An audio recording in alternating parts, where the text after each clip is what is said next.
Dieu. Il y a des choses qu'on peut le faire comme si comme des blagues, mais c'est une réalité spirituelle pour ta destinée. Les bons moments avec le Seigneur. Et pendant la Bible dit, il vaut mieux la faire des choses que ce commencement. C'est aujourd'hui que Dieu va vous bénir. C'est aujourd'hui que tu vas rentrer avec un crédit plein de bénédictions. C'est aujourd'hui que tu auras la possession de ce que tu as demandé. Et tu crois cela? Tu crois cela? C'est aujourd'hui. Tu auras la possession de ce que tu as demandé. Et tu vas rentrer avec joie. La tire assurance. Et l'endemain, tu manges avec le Seigneur. Et tu manges avec le Seigneur. Amen. Alors, est-ce qu'on peut lire la parole de Dieu?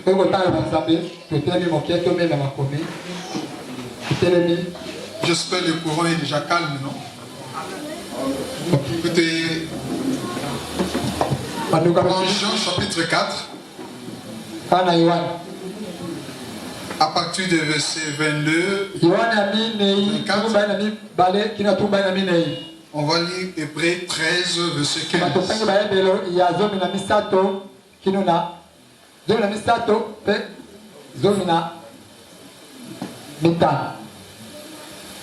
Vous adorez ce que vous ne connaissez pas.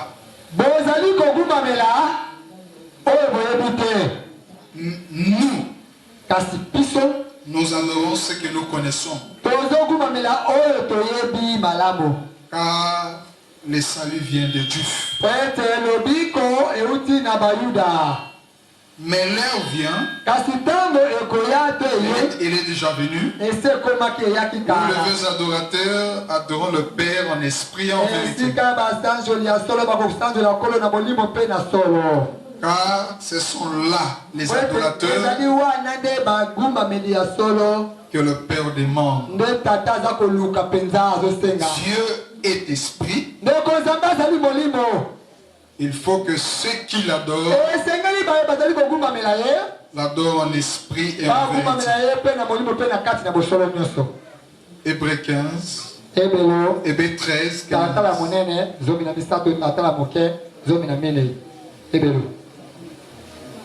On commence par verset 14 à 15. Car nous n'avons point ici-bas des cités permanentes. Mais nous cherchons ce qui est à venir. Par lui, offrons sans cesse à Dieu un sacrifice de louange.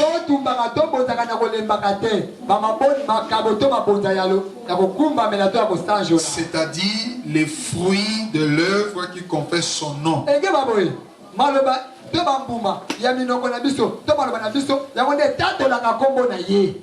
Que le Seigneur bénisse sa parole.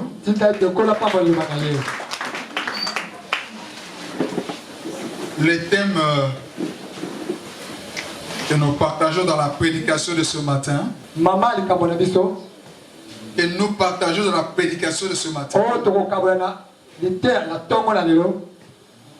apprenez à adorer le Seigneur en chantant.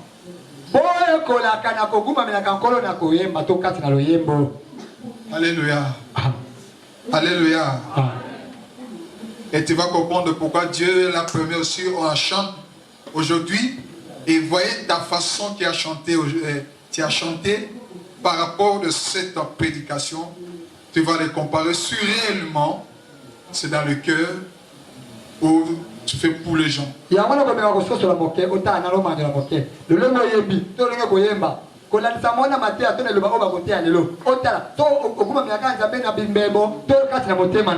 Apprenez à adorer le Seigneur en chantant.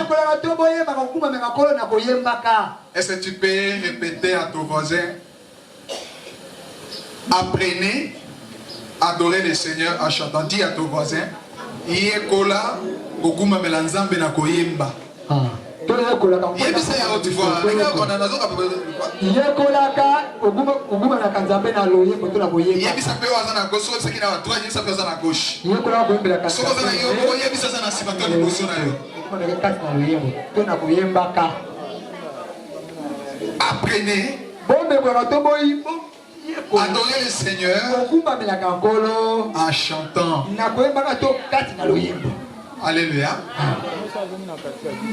Alors dans Jésus parlait aux femmes samaritaines.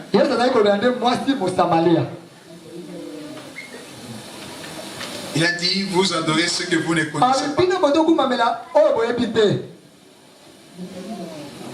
Comme toi aussi, quand tu adores Dieu, quand tu chantes, peut-être que tu ne connais pas ces dieux. Amen. Il y a une différence de prier ou de lire la parole de Dieu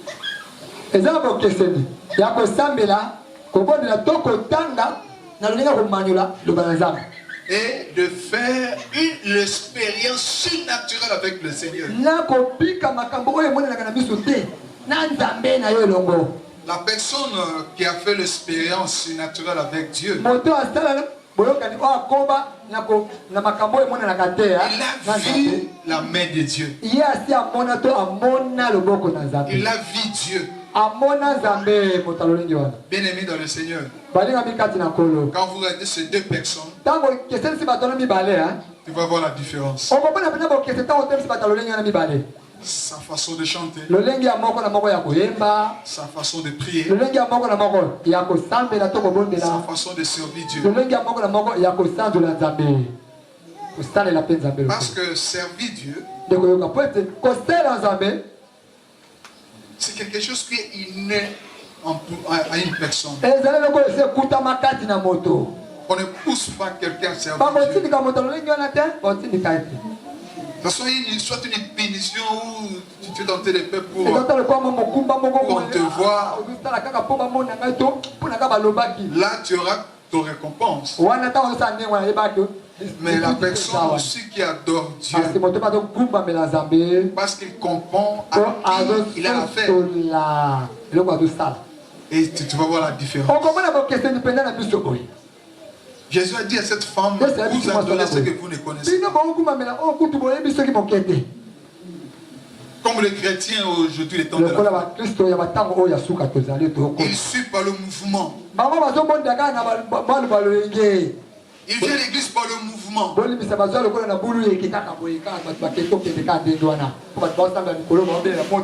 Où on voit la femme suit son mari. Parce que son mari, il dit, tu vas prier avec moi dans mon église. Il vient pour satisfaire à son mari.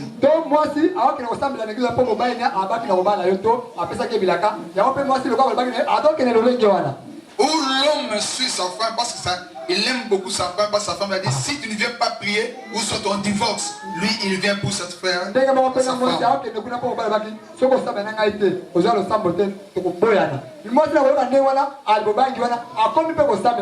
Ou les enfants aussi. Il vient à l'église parce que le parent l'oblige de venir prier. Alors, pour satisfaire à ce parent, il vient seulement à l'église. Il est assis là. Mais son cœur n'est pas ici. Est-ce que quelqu'un m'entend? Vous adorez ce que vous ne connaissez pas. Et Jésus continue, nous adorons ce que nous connaissons. Nous adorons ce que nous connaissons. Bien-aimé, il y a une différence à la personne quand il se tient debout, où il est assis ou à genoux. Adorer Dieu, tu dois le voir en regardant. Et cette personne ici, il sait ce qu'il fait. L'autre est là, il prie pour comme tout le monde prie. Parce qu'on prie, mais il prie. Mais en priant, il ne sait pas à qui il a l'affaire à la prière. C'est là que Jésus a dit, le salut vient de Dieu. Bien-aimé dans le Seigneur, à chaque fois que vous avez l'occasion Adorez les seigneurs. À chaque fois que vous avez l'occasion. Comme Dieu t'a donné l'occasion d'être ici ce matin. Adore-le sérieusement. Parce que tu ne sais pas ce qui va se passer après-midi. Est-ce que quelqu'un m'attend? Amen. Faites-le de tout votre cœur. Et avec amour. Tu le fais dans ton cœur. Et avec amour. Pourquoi? Parce que vous êtes une créature. Et tant que les créatures de Dieu, nous sommes le vrai adorateur que le Seigneur cherche. C'est là que je dis, l'heure vient. Elle est déjà venue. Où le vrai adorateur adorant le Père en esprit et en vérité. Ce sont là les adorateurs que le Père demande. Amen. Nous sommes le vrai adorateur que Dieu cherche. Parce que vous êtes une nouvelle créature. Parce que Dieu t'a racheté. Et tu sais la personne qui t'a racheté. Tu sais là où il t'a pris. Alléluia. Amen. Dieu t'a pris où?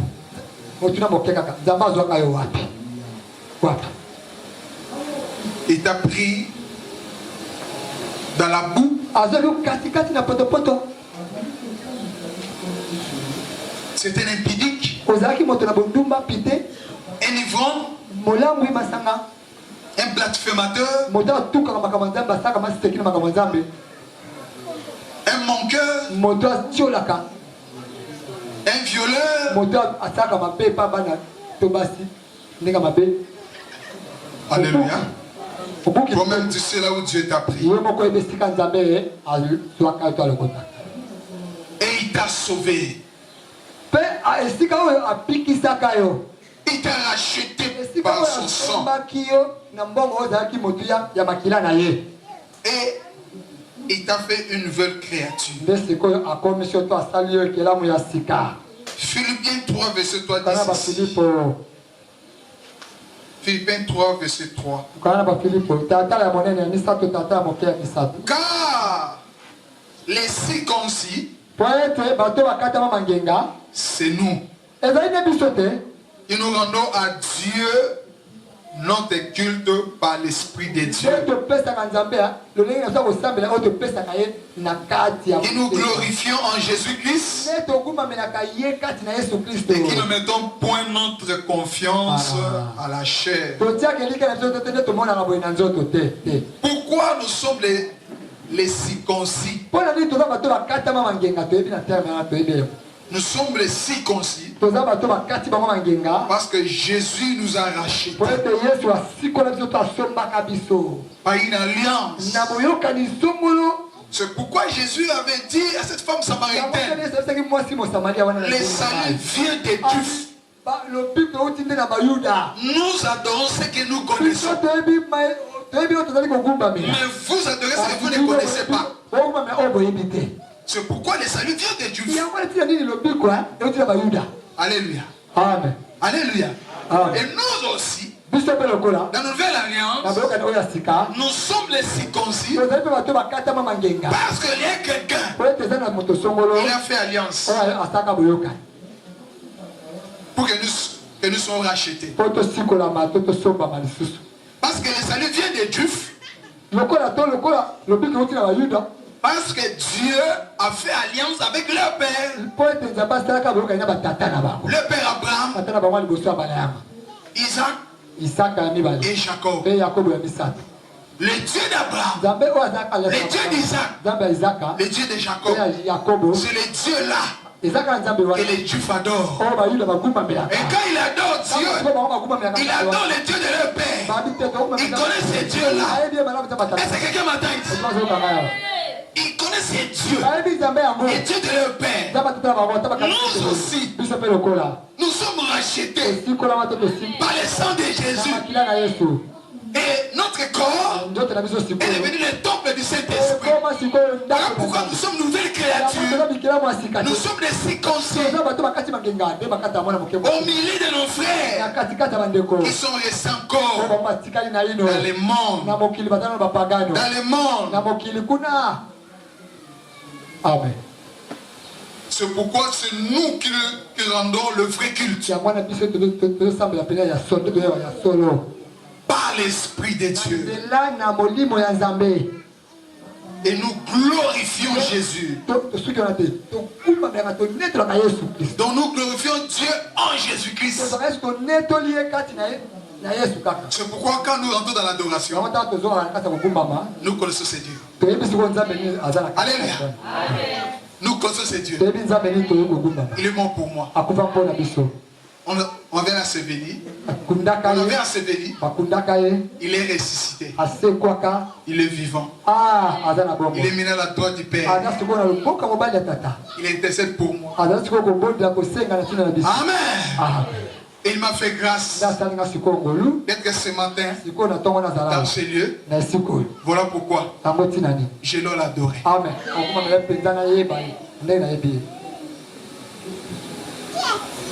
Il dit, et qui ne mettons point notre confiance à la chair. Parce que notre action, ce n'est pas dans la chair, c'est en esprit. Parce que vous êtes un esprit. Est-ce qu'il y a des esprits ici? S'il y a des esprits, élevez le main, je vais. Acclamez le Seigneur, s'il y a des esprits. C'est tous les esprits qui acclament Dieu. Je dis, ce sont les esprits qui acclament Dieu. Tu sais que quand tu t'entends, il y a quelque chose, c'est pas d'élément spirituel. Continue à acclamer. Continue à acclamer. Acclamant. Sache que dans le monde spirituel, il y a quelque chose qui se passe. Dans cette fréquence, spirituellement, dans ces lieux, forte acclamation produit quelque chose. Détruit des œuvres du diable. Il y a des effets surnaturels se passent. Acclamant seulement. Il y a aussi le miracle qui va vous accompagner. Même si tu es malade. Il y a quelque chose qui va se passer. Parce que nous sommes des esprits. Tout ce que nous faisons, c'est un esprit. Nous sommes des femmes et des hommes spirituels. C'est là que nous mettons notre confiance. Quand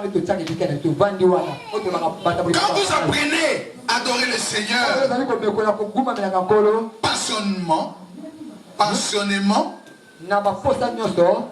en tout le temps, indépendamment des circonstances, apprenez à adorer le Seigneur passionnément, à tout le temps, indépendamment des circonstances. Donc toi tu vas seulement adorer Dieu si tu vois le Seigneur t'a béni, c'est de l'argent. Là tu rentres dans l'église avec joie, tu adores Dieu vivant. Apprenez à adorer Dieu même s'il y a des temps difficiles. Amen. Apprenez à adorer Dieu même s'il y a des problèmes dans votre foyer. Rien ne marche pas avec ta femme ou avec ton mari. Apprends à adorer Dieu. Vous améliorez le ministère du Saint-Esprit.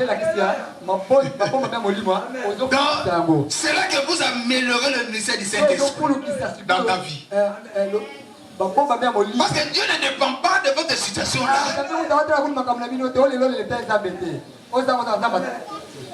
Quitte les niveaux de votre situation. Laisse au niveau de la chair. Mais toi, monte en esprit. Là où il y a la solution. Là où... Alléluia. Alléluia. Là où les choses qui sont possibles aux yeux des hommes, impossibles aux yeux des hommes, mais aux yeux de Dieu devient possible.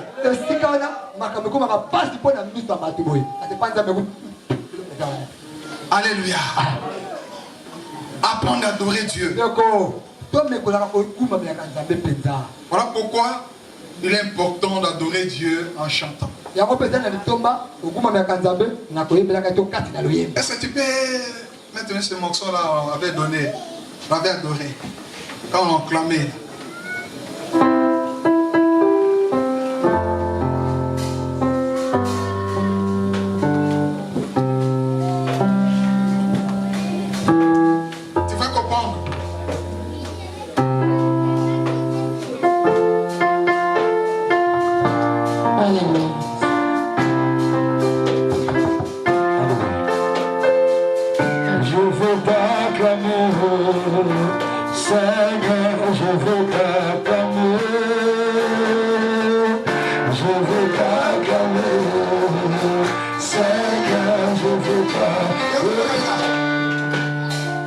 Au moins, il y a un niveau et un niveau. Ça, ils ont un niveau. Il y a Bolingo, ça, on a un zambé. Je vais oh, ça dit, parce qu'il y a des hommes spirituels et des femmes spirituelles. Parce qu'ils rentrent directement. Et donc, on doit compter dans le nako. On doit compter dans le nako. Quand on est à la Okota, quand on est. Mais on est fou, moi, mais on compte dans la moko. Quand on compte dans la moko, ça va monter au côté. Quand il rentre dans quelque chose, il ne faut pas essayer. Je vais t'adorer, Seigneur. Mais tu sens, avec amour, avec joie, tu sens. Je vais t'adorer. Même les seigneurs qui assistent sur toi, ils sont dans la joie. Il faut comment le cœur est ouvert. Il faut comment le main et l'esprit sont ensemble. Maintenant, la chaîne n'a plus le pouvoir. Et tu vas sentir la présence de Dieu. Va descendre, tu rentres directement. Mais, c'est là. Mais quand on dit, je vais t'adorer. Regarde, je vais t'adorer. Oh, ça tu me mets. Oh, ça tu me mets.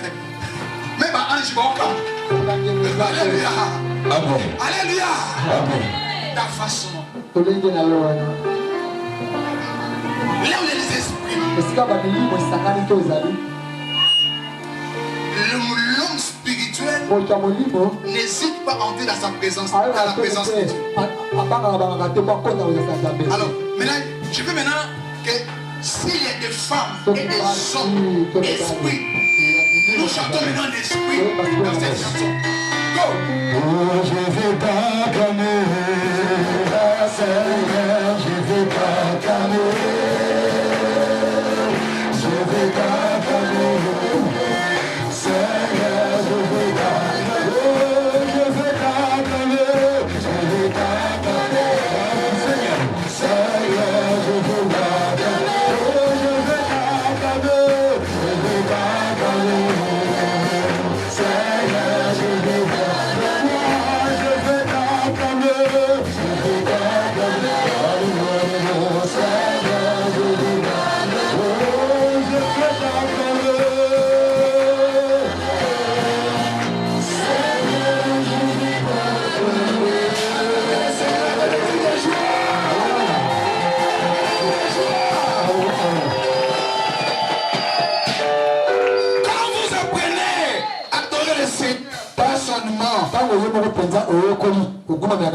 À tout le temps. Et pendant des circonstances,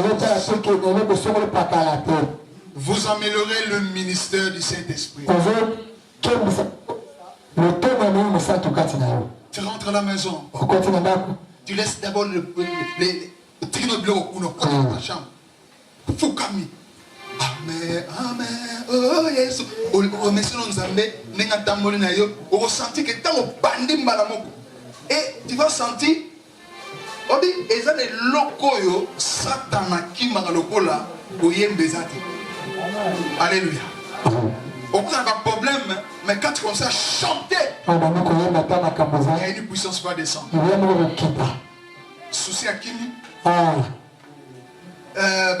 Kimi. Au senti que Makamouna se tikali et au senti Baliko Poussa. Et la présence de Dieu va descendre. Apprenez à adorer Dieu dans tous les sens. Apprenez à adorer Dieu dans mon bon côté. Vous savez le côté. Adorer Dieu.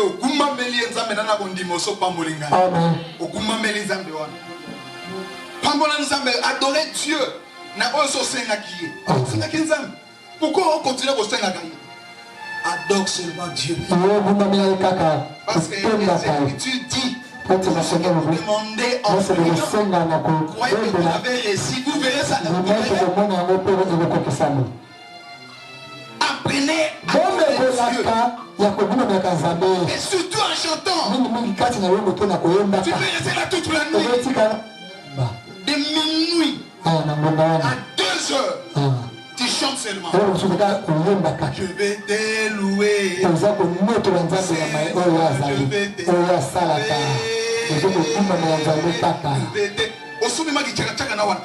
te louer. Seigneur, je vais te louer. On sentit que au Seigneur le côté, l'unité, mais au Yembe les Karansambe, on a dit quoi adorer na Koyemba. Il y a moins des importants. Awa, et ça c'est qu'on a belle voix, au Yemba Kassori. Non, awa, ça c'est la motema, na bolingo sanango, na. On a dit qu'on te retient, il soit trône na yé, on a dit qu'on adorer na boloembo.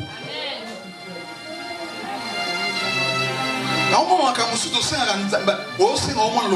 dit parce que tu prières après ma vie. Tant que vous êtes dans la vie, tu m'battez.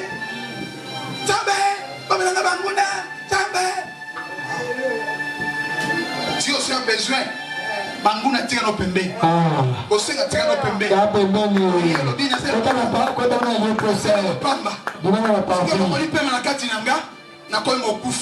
Mais les lots. Neka kana yembela. Pona minute na zo yemba. Eza bat musu bakata mili, bakata mitema. Bat batelemi. Ba misi famille banda. Ba yebite. Mais yo so ko yembela. Alléluia. Apprenez à adorer Dieu. En chantant. Dieu a besoin de toi. Et quand vous améliorez cette dimension-là, quand vous approfondissez cette dimension, le Saint-Esprit sera dans la joie. Ce sera dans la joie. Vous expérimenterez sa riche communion. Il va expérimenter sa riche communion.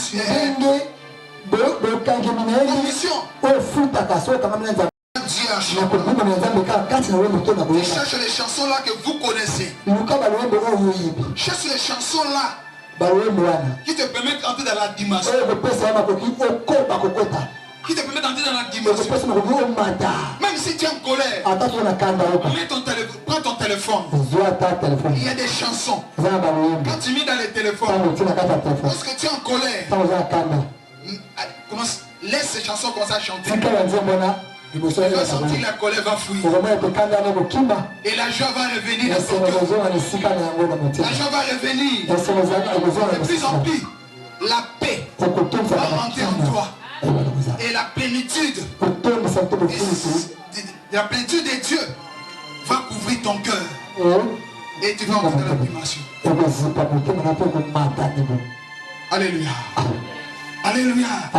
Surtout le moment où nous sommes vers la fin d'année. Tu as beaucoup demandé. Nous avons demandé. Dans 6 mois de prière, nous avons demandé. Alléluia. Et c'est quoi l'important de demander Dieu? Est-ce que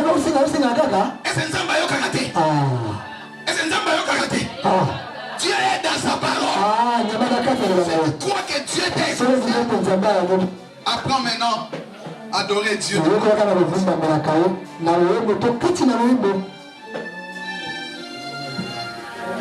Parce que la présence de Dieu,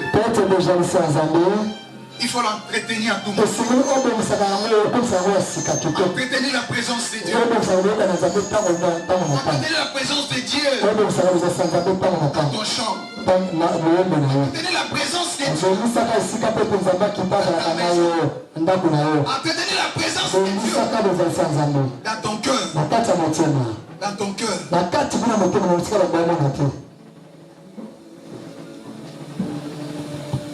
Amen. Vous devez savoir que l'adoration c'est une bénédiction pour vous, qu'elle permet de tourner votre attention spirituelle vers la fréquence de Dieu. L'adoration c'est une bénédiction. Quand vous adorez Dieu, Dieu rien demandé. Mais les Écritures, avant même que vous venez de prier, Dieu sait que tu as besoin de quelque chose. Avant que vous s'embêtiez, Nzamba yebaki ke oza na posa mbon. Nzamba yebi ke ona posa ozwa guérison. Nzamba yebi ke ana posa ayebi déjà. Amen.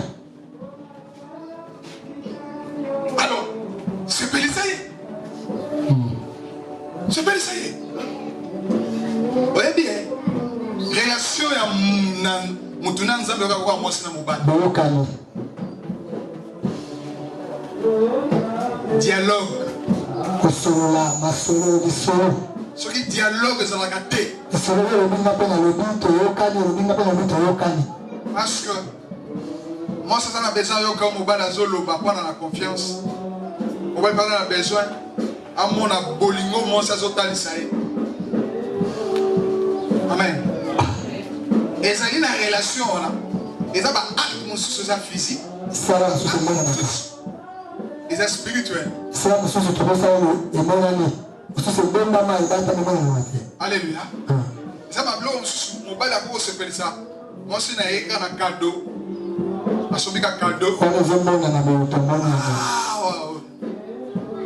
Mais après, moi, c'est quoi se fait ça? Mon bal est naïe. N'est là comment on peut à bosser n'ignos. Alléluia. Ils ont des logos. Ils ont ce salia. Attends, ça m'a dit na kanda.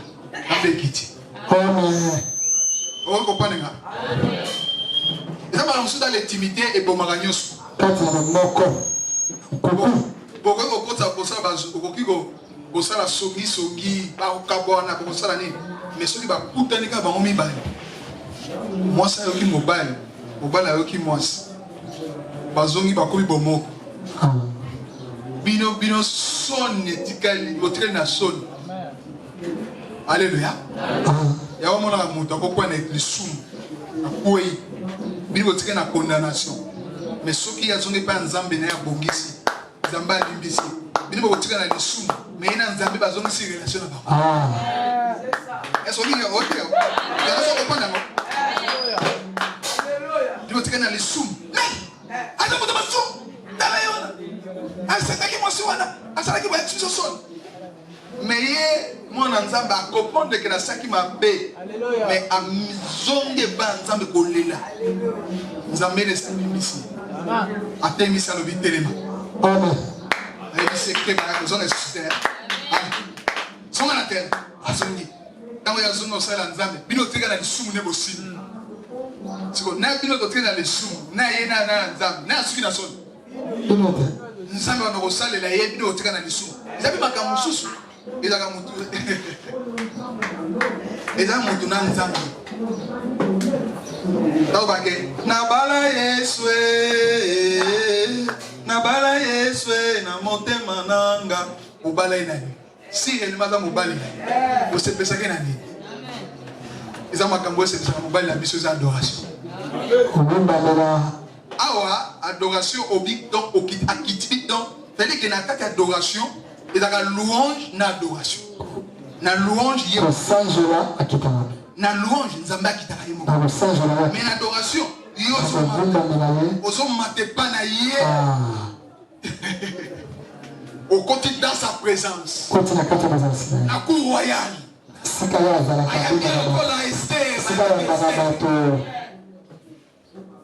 parce que c'est là que dans ce roi a condamné mais apesi bag ayamie na nyoso tuna gloire nyoso continue ils appellent le lenge to poussa na so na nzambe. Il faut savoir comment adorer Dieu.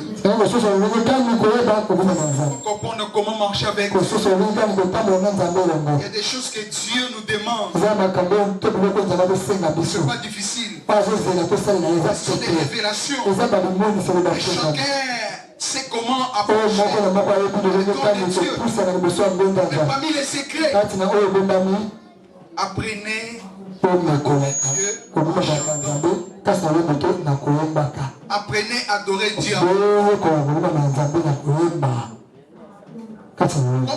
Comme les cultes d'adoration comme ça. La bénédiction peut descendre dans le début du culte. Alléluia. Les façons dont les gens adorent seulement. En attendant que Dieu parle.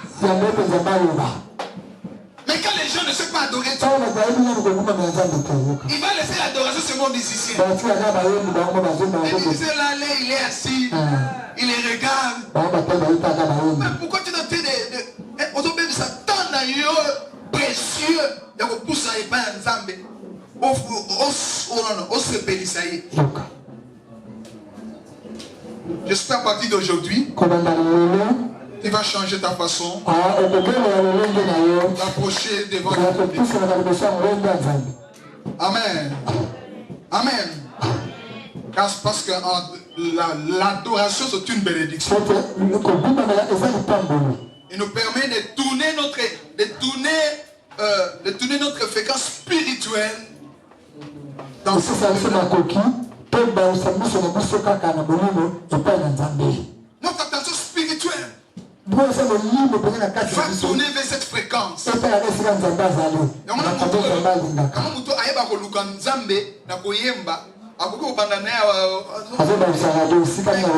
sentir que Dieu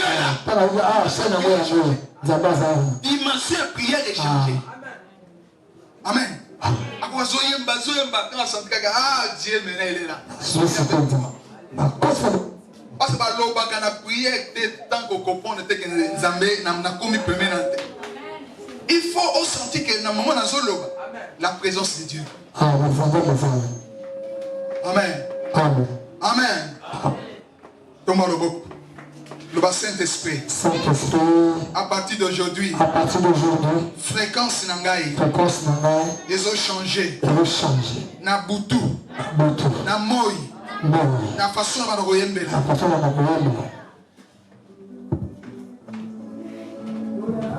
C'est une façon d'expérimenter le Seigneur.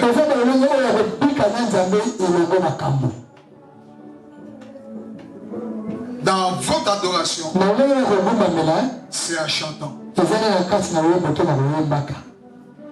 faut bien chanter devant le Seigneur. Quand tu rentres, entre dans sa présence. Ne chante pas dans le cœur. Ici, nous sommes le prière communautaire. Élevez la voix. Impact la prière communautaire. Lorsque nous sommes mais ce qui va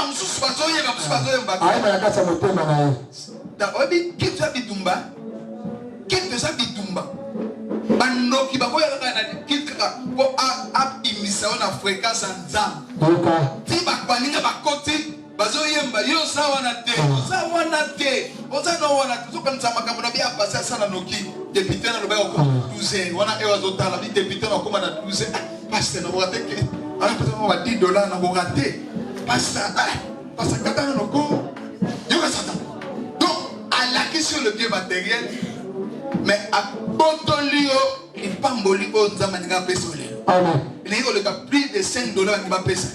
Il y a quand même un bolo qui va payer. Amen.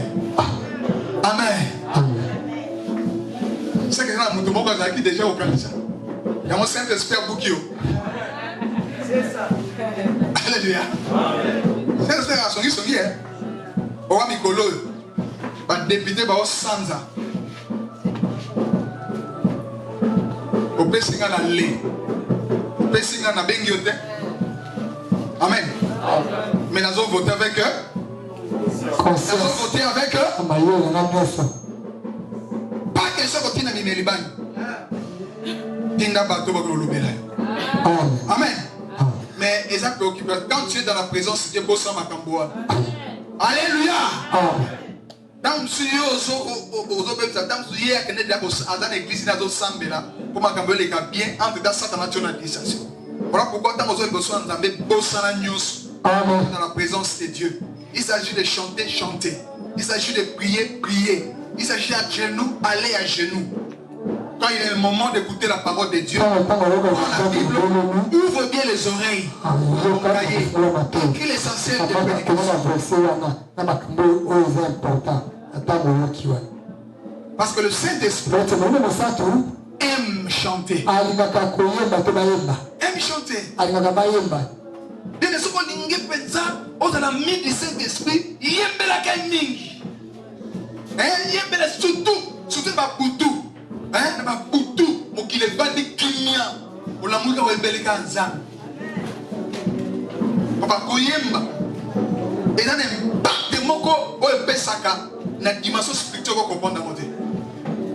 Mais, dans le moussou, on va quitter le moussou. La distraction, koyemba, on va ramener dans la présence ensemble. On va sentir que tout autour de la fréquence, on va mettre dans le moment où on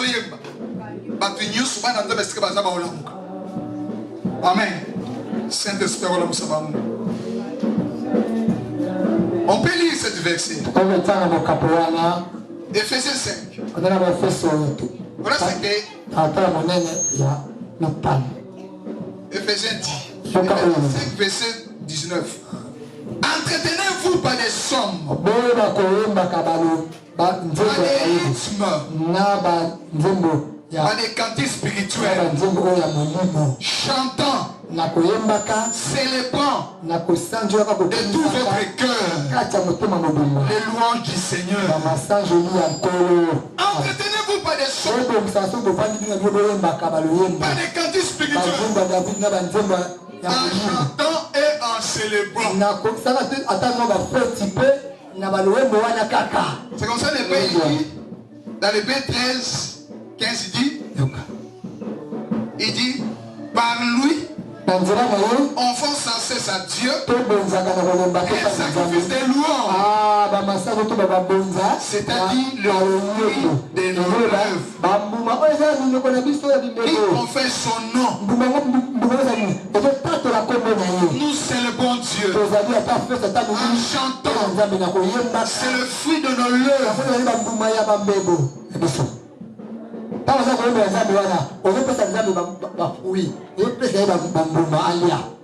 Qui confesse Dieu dans ses chansons. Qui élève Dieu dans ses chansons. Qui glorifie Dieu. Bien aimé. Et on a remarqué, chrétien, on a ça l'expérience dans Zambé. N'a pas ça l'expérience dans Zambé, c'est pas deux personnes différentes. Au jour où nous sommes au même maillot, au moins on a ange basé dans le ciel. Ha! Décolanga. On peut dans la poste sur mon kilote. Moi j'ai eu la grâce. Il y a quoi dans Zembo?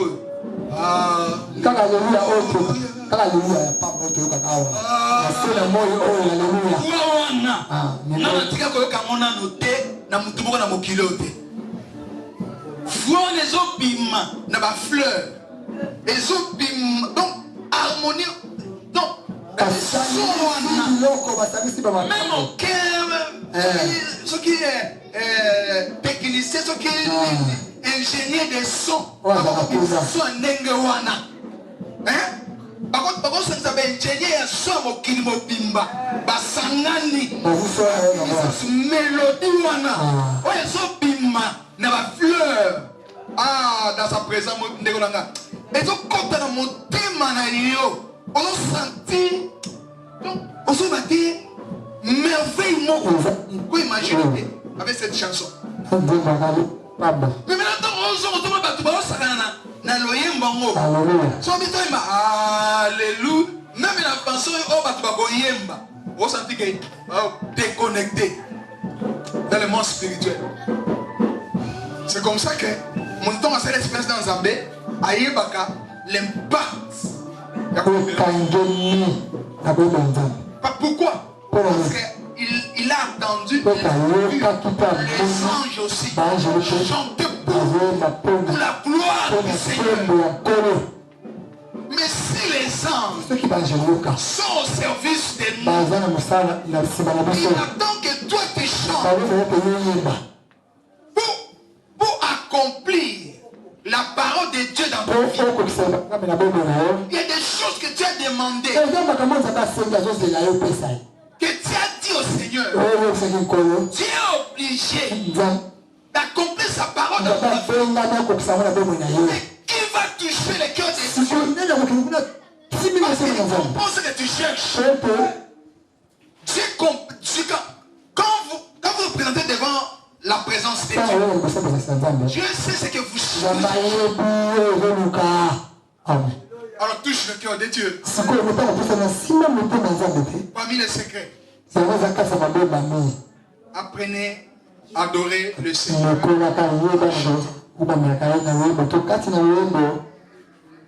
Hey Yahweh, hey Yahweh, mama, hey Yahweh, hey Yahweh, mama,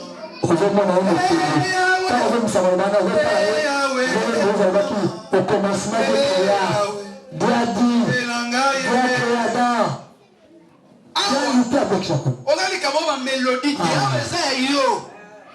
Alléluia. Les cantiques nouveaux. La mélodie hey Yahweh, hey Yahweh, mama, hey Yahweh, hey Yahweh, mama. Na yembelio na motema nanga, mama, yembelio nzambe nanga. Donc, on se dit ça va monsieur yo, on se la manga yo, on se dit donc on se sait motema nzambe. Et Dieu qui est assis sur son trône, il attend ces mélodies. Il sort dans avec amour, avec joie. Il accomplira sa parole. Il accomplira sa parole. Il t'exaucera. Ne croyez pas que nous sommes 50 ans maintenant pour bosser na bossanité. Comment c'est ça pour bossani? Ça fait n'importe bala. Ayebi ko senga yo libala. Zambe na ngwa pesa nga musa oui. Ayebi ko senga musa. Zambe na ngiri na so promotion oui. Ayebi ke o senga ke promotion. Zambe na ngina tanga oui. Ayebi ke o senga ke fo tanga. Nzambe salam aye nyoso senga ki eza.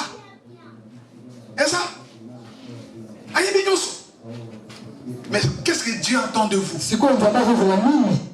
Le but par lequel il t'a adoré, il t'a créé. Le but par lequel il t'a créé. Il t'a créé pourquoi? Il t'a créé pourquoi? Pourquoi Dieu t'a créé?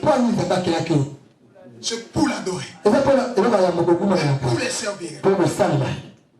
Quand le diable est devenu, Abifuka Melanga, na opeso biloka mokili. Aibiseni.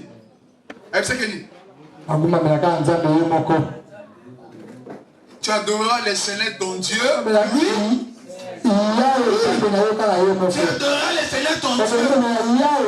Lui seul. C'est lui qu'on va adorer. C'est lui qu'on va le servir.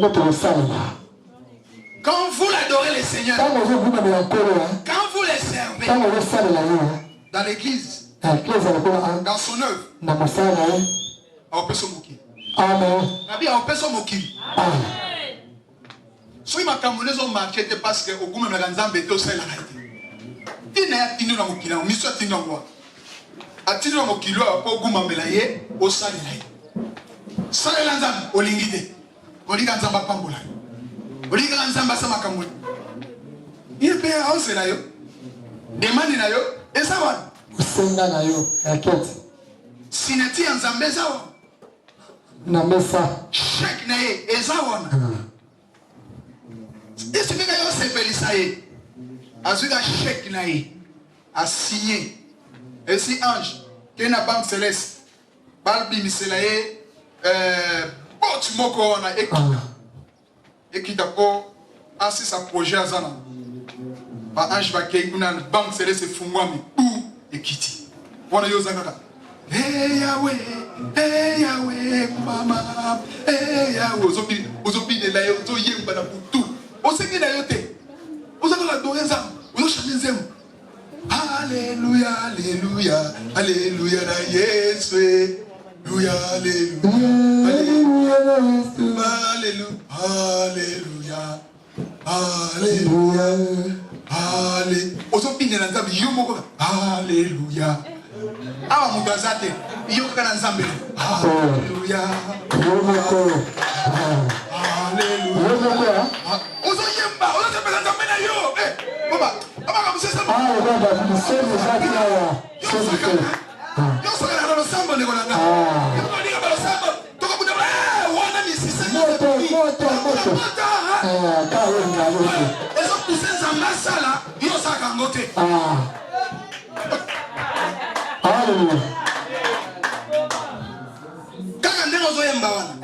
Banguna. Kao. Moto ekiteli bango kuna. Madame mama kamone za yote. Abi ya moi là. Abanja, nzana zongo sana mapele kwa mado. Fréquence. Makobebe. Dunga na solo de mise tse nzambe na kati wana. Banganga kiso bazaki na msere mbango wana. Dunga. Batemo bakimi cérémonie ebegu. Bakoma koluka nana baseli makambo, nana baseli makambo. Oh frère mo kaso yemba kuna. Ah, ba frère obe, on va la propriété. Batela pesa makambo bango. On attend ba olega. Frère moi yemba. Oh frère moi wana. Frère vraiment. Parlons la katote. Le bien bébé ça qui le bébé ici. Parlons la katote. On va on tu vois. Tout le que les moi ici. Bâtir le signe. Alléluia. C'est la riche du diable, non?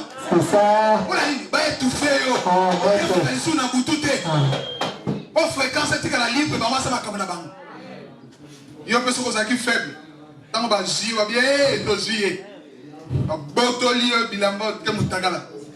Ado yembi sans impact. Et puis sans impact. On va bien. Aïe malaye. Et là, c'est aux yeux déjà. Amen. Marche dans la vie de sanctification. Et confiance au Seigneur. Il te bénira. Il t'exaucera. Adore-le avec amour. Chantant. Reste fidèle au Seigneur. J'ai dit reste fidèle au Seigneur. Ce que tu as demandé au cours de cette année. Dieu t'a exaucé. Dieu t'a exaucé. Et tu le toucheras. Tu le verras. Mais touche le cœur de Dieu. Touche le cœur de Dieu. Touche le cœur de Dieu. Si tu adores Dieu, il va prendre le mari. Il va amener ta vie. Et le Seigneur sait. Là où les lieux où tu vas rencontrer Alléluia. C'est lui-même. Il va organiser. Et la personne lui arrive, les yeux spirituels yeux. Dieu va ouvrir ses yeux. Voir. Ça, c'est ma femme. Ça, c'est mon mari. Alléluia. Au côté de la lettre. Mais mon colonne. Lettre que nous cotissons. Oh, quand tu vas bombarder mon corps. Parce que tu vas dire, oh, look, monsieur tel, laisse-moi, on gagne, yaka bien. Yaka papa kota. Par contre, avec la lettre à l'imbotion, tu vas bien faire. Alors, dit, kota papa, on s'est les gars. Ça me va taper à circonstance. Amen. C'est lui qui organise le temps. Il ne peut pas les circonstances. Exaucer. Sur les gars, ceux qui gradent n'a pas tardé. Parce que Mouton, il ne faut pas tirer dans la comité. Mais quand il y a un manayo, il y a un salake, Zamba Souduka. C'est là qu'il y a une fonction. C'est là qu'il y a une fonction. Alors, Abio, Longwa, Yoyaka. Moutaotewa, azana relation. Na moto yo azana relation. Comment y a viens na comme une sikawa. Viens là yo, abiaka yaka na présenter par là. Comment y a vero na pile na pena kudu. Aza mosela nza. Oh, ça veut dire tu fais quoi? Viens à côté de moi. Et si Nzambe attend. N'a jamais circonstance. Ni les toucher. Fréquence aussi, ma qui me chaque fréquence est la réalité. Elle dit chaque fréquence est la réalité. Et ça va fréquence où sont tombés. Au tomber comme ma baie. La fréquence où sont tombés, vie le fungwami. Ma garantie fungwami. Ma niveau est changé. Ma tomber la fréquence à ma lame. Toujours la fréquence à ma lame. Fréquence à tomba. Oh, il y a moi là, il faut vraiment qu'on foule la fréquence soit pas la secret. La côté de la fréquence en Zambé, il y a pas quoi adorer un Zambé nako. On a belle voix, dit. Il y a pas quoi belle ça. Quand on sait mon nom, il y a pas quoi. Nettoyons na ba anza. Ko yema mais on peut s'en avoir té, pour ma paix. Mais mon a yema la chose na mon ami pas prédication na yoki dans ce problème. Ne peux pas boy. Mais ngama na manga kitoko. Alléluia. Donc on se va plus les avoir. Mais na voix na ma paix. Na se pese kana voix ma paix. Donc ce qui n'a jamais on dit dans l'équipe de news na ko yema. Alléluia. Pas été. On a lancé ça y est. Mais on a rigolo. On s'est fait là. Attends, motema.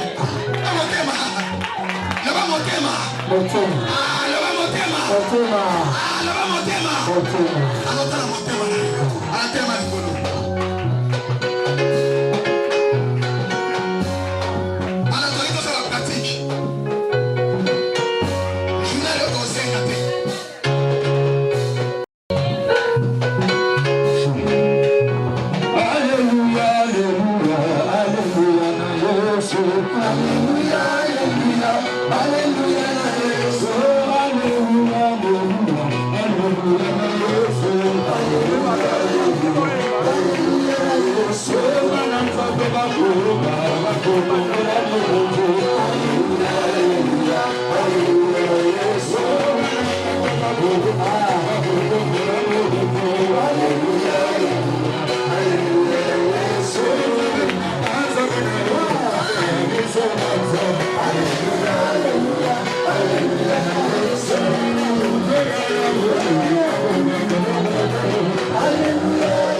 Il est bon, laissez le mot.